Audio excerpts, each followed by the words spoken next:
for our panelists, but I wanted to open it up to you guys first and foremost. And if we don't get to my questions, that's fine. So any questions so far for Tony, or like I said, Melanie is a fiction writer, so she can bring a different perspective to the process. But yes. So I write like fictional novels, so this is a fictional question, but I have a tendency to write like most of a novel or the whole thing, and then come back to it like a year later and feel the need to rewrite the whole thing. Is there a way to combat that, or is that just like an experience thing because I'm still like barely an adult? Yeah. Do you want to take that one? I would just say that I do that with fiction, my nonfiction stuff, and there is such an idea there's such a thing as an idea being overcooked, and like all of a sudden, the more time you spend just like with your face in a manuscript, the more certain things like make a lot of sense to you that might not make a lot of sense to your reader. So I actually think having a break between what you have finished and then going back to it later is awesome. Like I just did like a 2-month break between submitting my manuscript and then final edits are due at the end of October, and I haven't looked back at it until that 2 months is totally up, and then I will, with fresh eyes, kind of re-engage the ideas and make sure everything's kind of connecting. But I would say, like, you don't want to overcook it. You don't want to like keep doing that over and over and over again until maybe eventually you edit it to the point where what you started out with is no longer there anymore. So you're a discovery writer. It's totally normal. You're kind of figuring out the story, it sounds like, as you go. Is that what you're doing versus outlining the whole thing? Like seriously for around 5 years-ish. Yeah, that's fantastic. Yeah. Yeah, so I think it's great what you're doing. Just discover your story, get it on paper, and then go back and revise it. And you'll keep tweaking as time goes by. And then, after a few manuscripts, you'll learn some tricks, and you'll be like, okay, I know how to get my character going on this place. Yeah. Yeah. Yeah, that's fantastic. And that's exactly how you learn the process. So well done. It's also going to change with you. Yeah. So the book I wrote, my first book came out in October 2020. There's a lot in there that's still very true for me and that I still believe. And there's stuff in there I would 1,000% say differently now because it's 5 years later. And yeah, people change. Yeah. Stick X. It seems to me that there has been a long tension between church in general and creatives in general. Like, that's not perfectly close to, but I think when Dorothy Sayers says the church never made up its mind about the arts. I think that's super true. And needless to say, I think Poppy Pendleton is sort of some one side of that category. I think let's deal with this. I think you ever experience it. I think video games, that's super tense. Yeah. So, Well, when I was younger, I knew from the time that I was a child that I wanted to write. I loved to write when I was younger. We lived out in the country, and so I would go take my bicycle out to the bookmobile, a mile from our house because we were in the middle of nowhere, and I would get stacks and stacks of books, come back, read and read and read, and at the ebb of, I would read all the books before the end of the week, and then I would start to write. So that was kind of where I started learning how to write and getting excited about it. And so I knew that's what I wanted to do as I grew up. But then to your question, I had somebody in my life who was a believer, who was a Christian, who said, you shouldn't pursue fiction writing because it's all lies.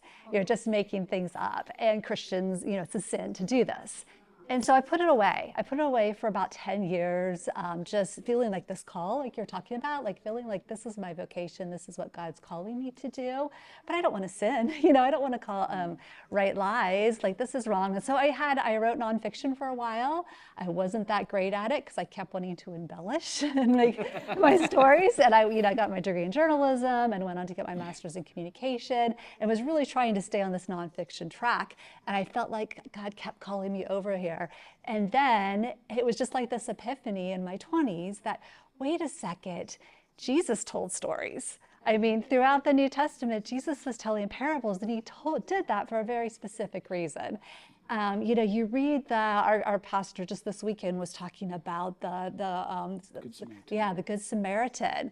You know, you can read that story now, 2,000 years later, and I can still identify with the brother or the son or the father, and I can see myself in that story, and God can use that to grow me and change me. And so I feel like now with the church, I feel like, okay, if people have questions about it, I can say I'm a follower of Christ, and as a follower of Christ, I feel like I'm supposed to tell stories like Jesus told stories in a way that can encourage and equip and hopefully help people to think about where they are in their life and how they can grow. The point, the tension that you're pointing at is like something that I want to do like PhD work in someday. Like this idea of like the church used to be known for its contribution in the arts above anything else. Like you think Ode to Joy by Beethoven, or the Sistine Chapel, or the Mona Lisa, or like all of these things created by Christians as an expression of worship that you didn't have to be a Christian to engage with and be totally moved with, to know like something of the divine is speaking to me and what I'm engaging with here, and it's like wrecking me at a deep level.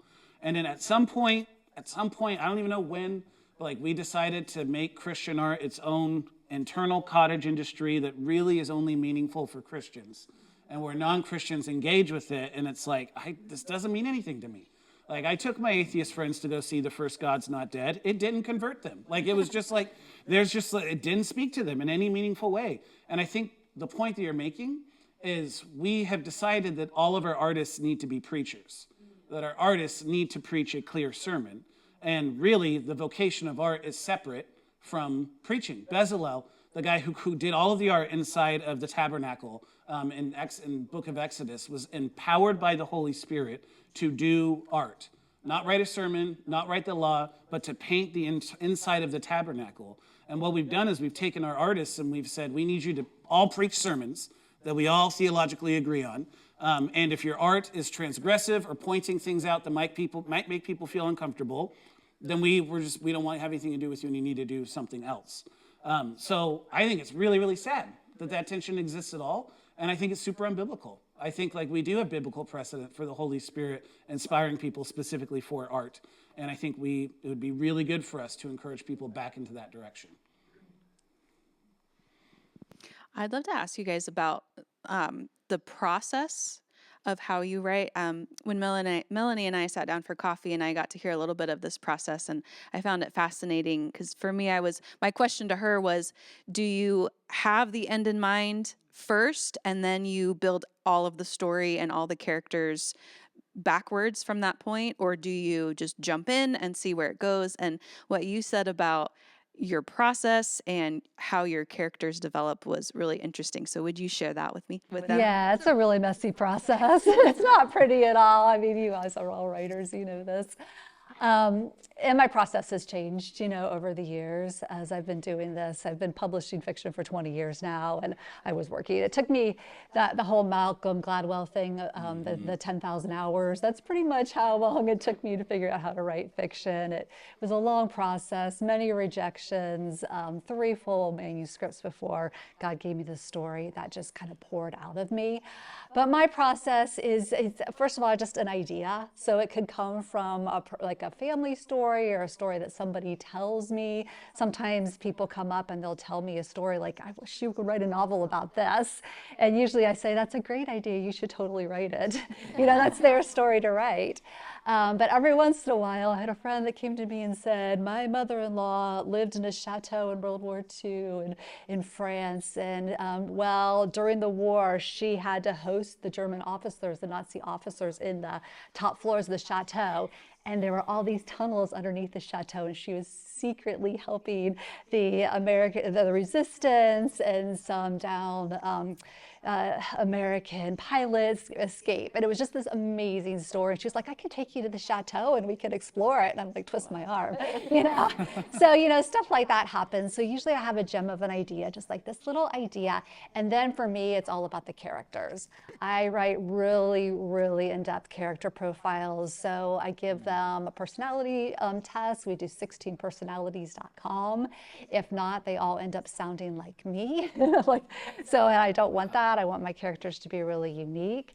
And so, I find out, what's your greatest fear? What's your greatest need? What do you want more than anything else out of this life? So I create these characters, and then I sort of put them on the page. So I'm a discovery writer. I'm not an outliner. I wish I could outline my stories, but I've tried it, and it just doesn't work very well because I want to be surprised. I don't want to know exactly what's going to happen in the story, or it doesn't become interesting to me anymore. So I put them on the page, let them kind of figure out the story. And then the way my process is, my novels are between 90 and 100,000 words typically. So I'll write a third, I'll write 30,000 words, and then I'll go back and I'll do a good edit on that. Then I'll write another 30,000 words, and I'll go back and I'll edit that 60,000. So that way I've got a pretty good trajectory toward the end of my story. And then I'll have fun writing the ending. And sometimes I cry when I find out what happens to my character. Like, I'm so emotionally involved by that point with my characters. And so I figure out what's gonna happen, and I write the rest of it and edit the whole thing. And that's when I send it off to people to critique, and then I rewrite it and rewrite it and rewrite it. And then before it finally comes out. Tony, are you an outliner? With my second book, yes. With my first book, no. So my first book was, honestly, I started just writing for me. I had just gone through 5 years, I shared a little bit up there, of just like crazy faith paradigm shifting experiences, and I just needed to make sense of my life at that point. And so I just started writing on my own, like just my life story. And a friend of mine worked at a publishing company in Eugene, Oregon, where I was living at the time, and we were talking about it, and I was actually at a retreat our church was doing, and I was working on it during our free time, and he was like, "Can I read what you're doing?" And he read it, and he was like, "Oh, dude, like if we just rearrange some of the stuff, this will make a great book." And so that was just like editing stuff that was already there, and we published it. But the second book is a lot more, it's not a memoir, it's a lot more like teaching and trying to help the church move the needle on some stuff in the church. And so that required like a very clear outline. Otherwise, I was going to write myself into corners nonstop. So, yeah. Talk to us about the publishing process. So if there are those here who they have a book concept and they want to put it out in the world, pros and cons of self-publishing, pros and cons of getting an editor and a publisher, what does either option look like? Okay. Yeah. Here's my opinion. If you're convinced writing is in your vocation, if it's something you want to do as a meaningful part of your life, and you believe it is something that you are inviting other people to engage in, I think if you don't have a massive platform or following right now, the best course you could take would be to try and find a publisher. I have a friend who self-published a book recently, but he pastors a church of 4,000 people, and that's going to be at least 2,000 people who buy that book, and that's more than anyone's ever bought any book of mine. So he's able to just self-publish and have that be a self-sustaining kind of enterprise for him. But for the rest of us, having a publisher behind you, it lends credibility behind people who might be reading it. It tells you that there are quote-unquote experts who have read your work and have given critical feedback and have offered to kind of guide you in the process. If you're doing I don't know how much this applies to the fiction world, but if you're doing nonfiction and you don't have 100,000 followers on Instagram, securing endorsements is a really big deal in order to get your book out there, and to get a name with a lot more influence than your name attached to your book is very helpful. And if you have a publisher behind it that has credibility, the endorsements you might be seeking are more likely to be like, "Oh, I know InterVarsity Press. Some of my favorite books have been written by InterVarsity Press. I'm at least willing to consider reading this." So that's kind of my thing. However, if you're just I don't really care about the income part of it. I don't really care about getting endorsements. I want just my sphere of people to just read this. I think self-publishing is a totally valid and wonderful way to go. And we live in a moment in time where there's so much options to self-publish. And that is so stinking cool. So if you're I don't need somebody in South Dakota to read my book. I want my cousin to read my book or my little brother to read my book. And that's really all you're this, I feel like this is for my sphere of people, then do it, self-publish. One of the best-selling Christian books of all time is a book called The Shack. And the guy who wrote The Shack wrote it for his kids, and he literally just got 5 copies of it printed off at Kinko's, and he gave it to his kids, and they read it, and they were like, Dad, you actually need to publish this. So you never know what's going to happen with the process. If self-publishing is the way you want to go, like, do it. It is better to get the work out there than to not have it out there at all. Yeah, and as a novelist, you don't need to have as big of a platform to be able to attract a traditional publisher. And so it's a little bit easier to be able to find a publisher if your book is compelling. I mean, that's the thing. And I've worked in general, some of my I've worked with 8 different publishers over the years. So some have been general market and some have been, I like to call it inspirational fiction versus Christian fiction, but redemptive fiction. So a different range of publishers. And of course, they prefer as the years go by that you've grown your platform. However, if you have a great debut novel with a compelling theme and the editor just can't put it down, they want your next chapters and your next chapters, they're going to work hard to get that book out there. And so I've enjoyed going through the traditional publishing route just because they're able to get the book easily into bookstores, to translate it into different languages. They work with publishers all over the world, so that's been super helpful. With the audiobook, they do the audiobooks and the marketing, so that's been really helpful. Now, that being said, over the years, I've been able to get, and this is a new thing, and it's such a blessing for writers to be able to have this now, is that we can now get our rights back often if it's in our contract. So if you have a publishing contract, make sure that you have an end to that. Make sure that at some point you can get your rights back and that you can own your books again. If not, your book is always going to be in print now because of print on demand and because of ebooks. So make sure you have a clause in there of how you get your rights back. And I've been able to get my rights back to 9 of my novels. And I've been able to then take those and put them on Amazon under a series title that I've created. And those have done really well. And so because they wouldn't have done well at all if they would have stayed with the traditional publisher because they weren't promoting them anymore. They were kind of going away. But because I was able to get them back and put them on with KDP Select and Kindle Unlimited pages, that's a huge thing for novelists these days. I'm speaking mostly from the fiction world. So that's been great. So yeah, so you can do traditional, and usually these days you have to go through an agent to be able to get your book traditionally published unless you're at writers' conferences and meet the editor and they ask you to send it to them directly. You can go hybrid, which is where you pay basically to have your book published. So you work with a publisher who's a self-publisher and you pay, and then they'll maybe pay you back some royalties. And then you can go completely indie, which is usually people that are completely independent. They're primarily putting them on Amazon.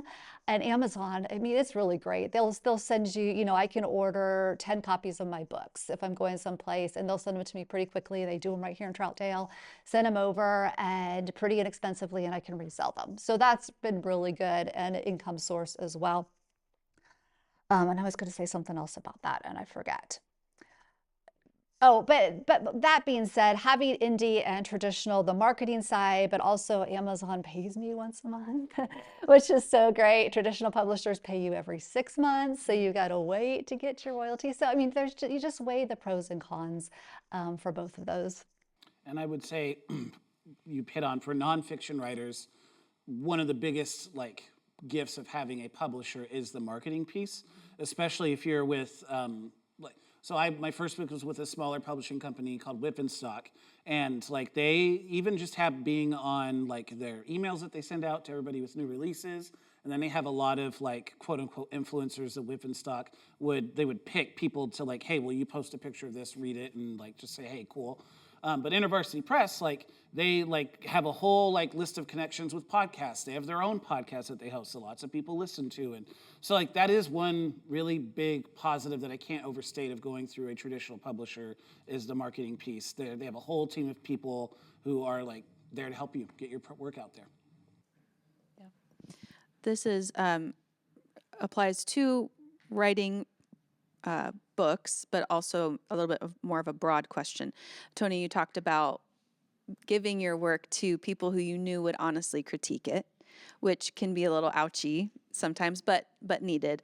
How do each of you deal with critique of your work, especially when, I mean, as a creative, this is such a vulnerable place that you put yourself in, and it's good to get the critique and the feedback. Sometimes that's not always asked for. People just offer it. Sometimes it is asked for. So how do you process and deal with critique and use it to make your work better and not just get stuck? This is part of why I included so much of rooting your identity in belovedness, because it can, if you're not careful, it can really feel like them critiquing your book is them critiquing you, and them saying, picking up on you are not good enough, you're not cutting it, you're slop, whatever, like whatever negative critic, inner critic we all have, like they love to manipulate that kind of voice. And so I handle critique a few ways. If you catch me on a good day, I handle critique by smiling, by saying thank you. If I really, really respect the person who's offering the critique, gosh, I almost don't want to say this.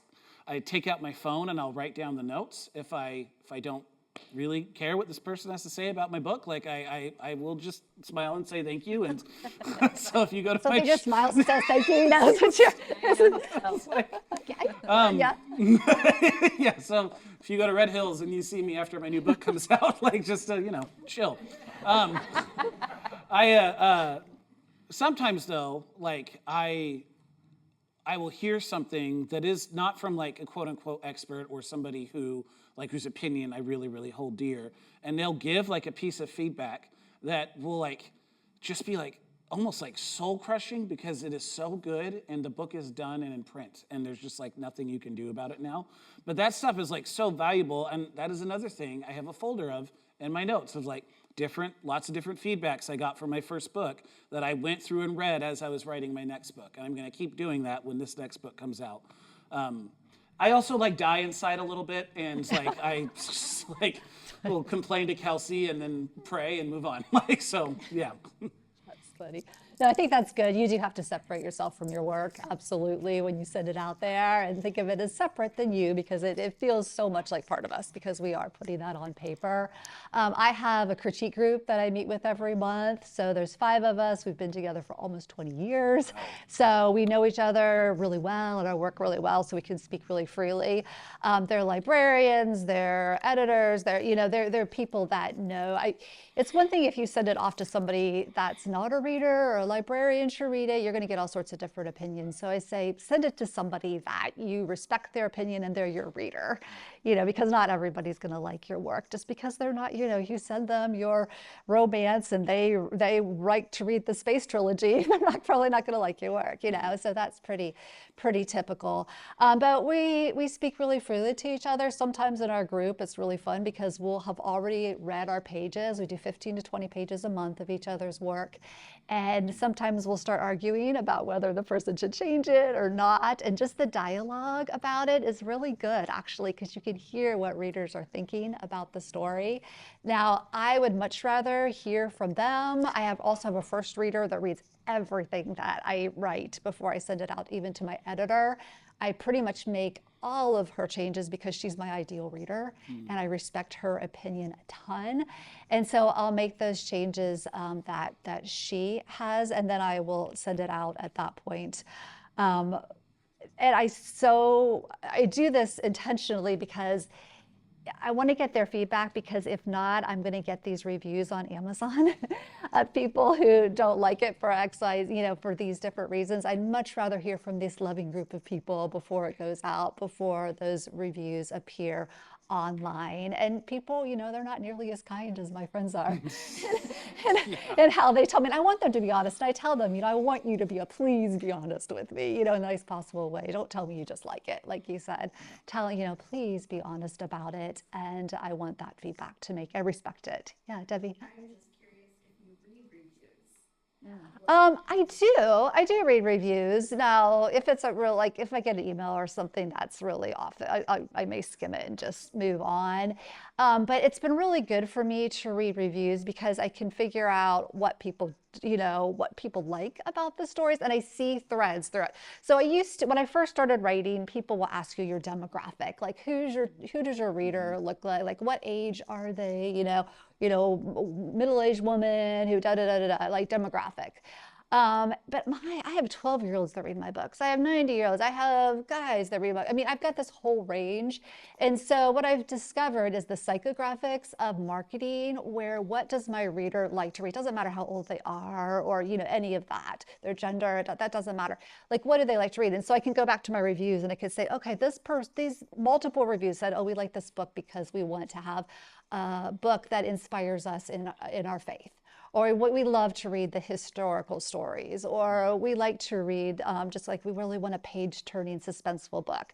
And so I can pick out those things that people have said in my reviews that they like, and then I can start targeting that. Okay, I want to make sure that I have these 6 things in all of my stories, because consistently in my reviews, this is what people have said that they enjoy about my writing. And so I want to make sure that I do that. But yeah, then you have to let go of the other reviews. I get all these 1-star reviews because they said there should have been a warning on here. There's Christian material. I get those a lot. I'm like, sorry. Oh, sorry. I felt like putting like a warning, like a label on my book saying, so warning, Jesus' name is used in a positive way in this book. I'm sorry, something like that. But also the other thing I've learned to do in my novels is I always have an author's note at the back of my books. In that novel, in the author's note, I thank the many people, because I always get I do a ton of research, and so I thank the many people who have helped me through it. And then I always put this note that says, all these people were gracious to help me. I know, even though I've done my very best to make sure everything is factually correct, any and all errors in the story are my fault. And so I always put that note now, and that's helped with the reviews. Actually, I have people that say in the end, she had these 2 like I did this book, The Memories of Glass book. I think you read that one. That was in the Netherlands. And I had somebody from the Netherlands, because the book was translated into Dutch at the same time it came out in English. And somebody from the Netherlands said, hey, this book had some cultural errors in it, which is probably true. I did my best, but I'm sure there were some errors in it. And she said, but the author put this note in the back of her book. And so I liked everything else, so I'm going to let it go. So yeah, that's been helpful for me. I have read reviews. I will not watch YouTube videos. So I don't know if I've made it when people have sent me videos of people there's theological watchdogs who have YouTube channels. I don't know if you know about this, and they like to tear apart anyone who isn't exactly in their little tribe. And so I had somebody send me that, and I was like, there's like 4 or 5 of these up there. Like, I'm just this 25-year-old dude living in Eugene, Oregon. Why are you? Anyways, so I don't watch that but I do read Amazon reviews, and yeah, so far so good. We'll see with this new one. I want to go back to the group in just a second, but the one thing I do want to hit on, when you and I met, you talked about how nobody told you before you started that sometimes the middle is hard. Can you speak to that? Yeah. I used to write when I was younger a lot, and I would be all passionate about this character or the story, and I would be writing, and I get to the middle and I would quit because nobody told me that middles are so hard to write. It feels like walking through cement as a novelist, because you've got this maybe this big ending that you kind of are shooting for, but you get to the middle and it's like, oh, it's so hard. And so in my early years of writing, I learned to just push through it. Like, I would get through it and I'd come back and edit. I love it. I don't enjoy the editing process, but I have a huge appreciation for it. I do a ton of editing, going back and rewriting. And then I discovered this book by James Scott Bell called Right from the Middle. And it changed my writing life because it talks about having this mirror moment in your story where your main character gets to the middle of the book. It's like It's a Wonderful Life when George Bailey, if you remember that movie, he's with Mr. Potter in the bank. And Mr. Potter is telling him, if you just put aside that little savings and loans that you have, you come work for me, I'll give you all this money. You could take care of your family, which was one of his greatest desires. You can go see the world, which was another one of George Bailey's greatest desire at that point. So that's what he wanted. He was like, just get rid of that little savings and loan. And so he stops in the movie, and you'll see him, he thinks about it. He has this mirror moment, like, this is who I was in the past. Didn't want to be like my dad and have this bank. That's not what I wanted. But the whole town is now relying on my bank. All these people, all these good things are happening as a result, and we're standing up against some of the evil in our town. And he decides, okay, I've got this choice to make. this is where I want to go for the future. This is the trajectory I want to head on. And he has this mirror moment of the past, and this is who I want to be. So once I discovered that about the middles, I was like, okay, I can do that. So now I have all my characters in the middle have this mirror moment, and I can write on, and it's been super helpful. Yeah. Oh, writing your book from the middle, I think it is. But James Scott Bell is the author. Yeah. Tony, any advice for writer's block or being stuck in the middle? Oh my gosh. It's okay. First of all, writer's block happens to everybody, so it's okay to experience that you're not like a miserable failure and all your creative juice is dead. Like, which was like my first few times experiencing writer's block. I'm like, I'm an imposter. I'm a poser. Why am I doing this? And my wife had to calm me down. So honestly, like, it's okay to like close the laptop and take a break and maybe even come back the next day and all of a sudden watch as it just kind of starts flowing through you. Also, like, you might find like that you are in, like, I don't remember the name of this author. I know the name of this author, but I can't pronounce his name, so I'm not going to try. But he talks about this idea of flow, where like you step into this creative process and all of a sudden you just feel like there's a river flowing through you and it's coming out of you. And you might go back and read that and like be like, oh my gosh, this is awful. Like, this is just truly horrendous stuff. And then go back to the stuff that you were pushing through your writer's block to read and be like, this is the best part of the book.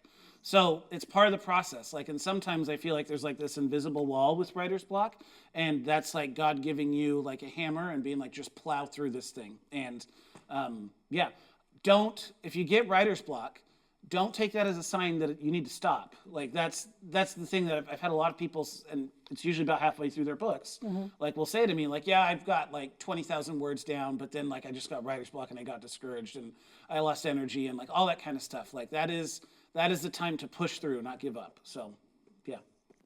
Any other questions from the group? Yes. So this is like mostly a fiction relevant question, but it's thoughts of it as well. Like I'd be interested to hear them. So you said that you're like a discovery writer, and I'm sort of between like discovery and outline in most of the stuff that I do. So specifically as a discovery writer, how do you end up having a plot?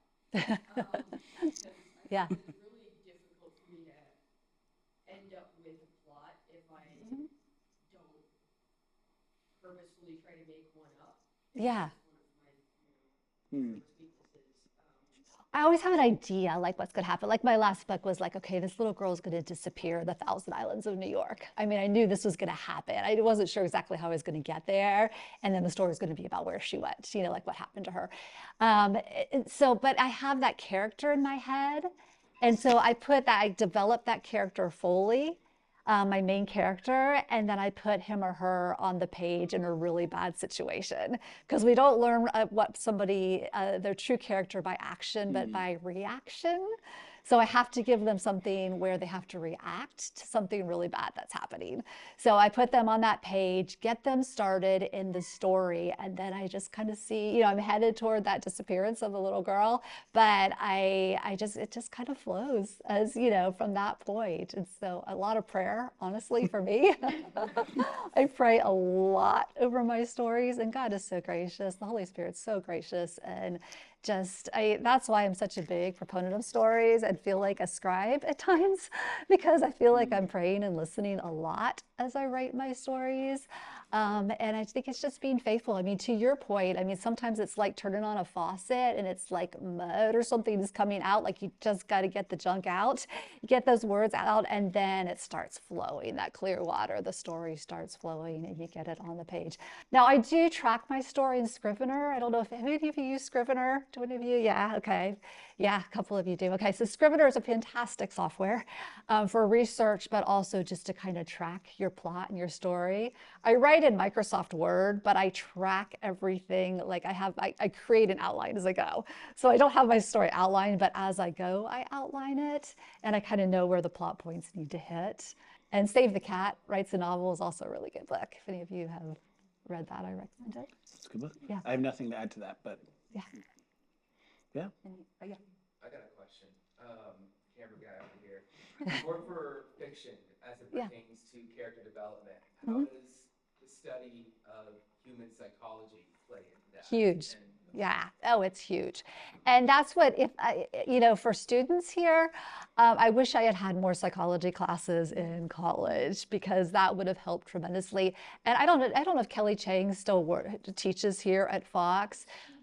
She does. Okay. So she was in my writers group for a while and she's psychology, right? And so, and she's the one actually that told me that all my characters are sounding alike in the group. And she was like, they have to take this personality, the 16 personality .com test so I can tell they're their Myers-Briggs test, their personality profile.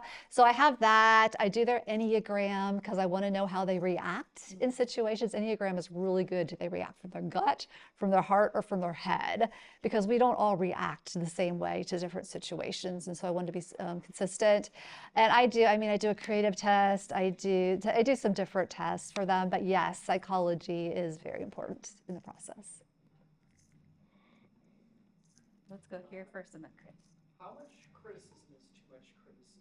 You guys put a cap of how much feedback you guys are From feedback, for me, I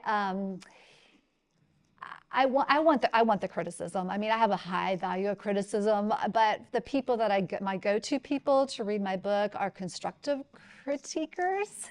And that's really important to me because I learned just as much from somebody circling something and said, oh, this sentence nails it. Oh, this took me right into the story. Oh, this conflict was great. So then I say, okay, this is how I need to write more. And then they could say, but this didn't, this was the wrong way to say this, or this, do you realize this means this, or, that sort of thing. And so I welcome from the people that I trust and I know that are my readers, I welcome a ton of critique. I just ask that it's constructive as well. Do you limit the number of people? Yeah. So they can give you as much critique, but you only ask that of Yeah, 5. my 4 people in my people. writers group, my one reader, Michelle, who reads all my books. And then sometimes like my Thousand Islands story, I sent it to a reader in the Thousand Islands who read it just for setting. But yeah, I had a friend the other day told me she sent her first book out to 11 readers before it was published. And she said there was so much like contradictory feedback. I'm like, that's so true, so yeah, just a few people who read your genre, who are good critics. I would also how you answer that question might be what you determine the role criticism plays in what you're doing. So for me, criticism is super helpful if it's trying to shape and make stronger the work that I'm doing. Criticism is not helpful if somebody just doesn't like the idea and thinks it should be something else, which when we submitted my book to endorsers a couple weeks ago, and one of the endorsers who read it was like, hey, this is kind of cool, but I think the book should be this. And I'm like, that's great that you think that. It's done. We're not so, and honestly, I'm not necessarily looking for people to critique what I'm wanting to say in the book. What I'm wanting them to do is I want them to critique the clarity with which I'm saying it. I want them to offer pushback if there's holes in my arguments. And I want them to critique whether or not it's readable. Did you have to slog through it, or did it flow really easy? Those are always the 3 things I'm looking for with critique and feedback. And so yes, there's such a thing as much too much critique. It stops being yours after a certain point. Mm-hmm. Yeah. Yeah, it's fair story. Let's go one more question with Corinne. How do you split your time between outlining, drafting, and then editing? What do you think? If there's a consistent kind of timeline for you guys when you work, or if that shifts based on the book, you need more editing for this one requires more drafting up front, what have you? Do you guys try to keep it consistent, or do you let the creative process take over? For me, if I have a deadline, then I am planning on spending 70% of it getting it out there, and then 30, and when I say getting out there, I mean outlining and then writing it, and then 30% at the least, going back and editing and reading through over and over and over again to make sure I'm happy with it before I submit it for final edits with or content edits with my editor. So yeah, if I don't have a deadline, I'm I will let that thing wait for a very long time. And so yeah. Yeah, deadlines are highly motivating. You have to make your deadline. So I take a month to research, and so I typically go to my location, do a lot of interviews, a lot of online research, and develop my characters at that point. So I do full character profiles, all of that. So that gives me permission to have a whole month to research, but also, I mean, I could research for the rest of my life and never write a word because I love to research so much. So I have to give myself a research deadline. So I finish my research, and then it takes me about 3 to 4 months to write the first full draft of the novel. And so then I divide it up by, okay, I need to, write about 10,000 words a week, and then I have a week to edit that 30,000, and then, 10,000 words a week, then I have a week to edit that 60,000, get that done, and then about 2 months to do a big edit on it. And then it's off to the publisher, and then they have 4 rounds of edits. So that's just kind of the beginning of all the edits, but it's about a 6-month process for me.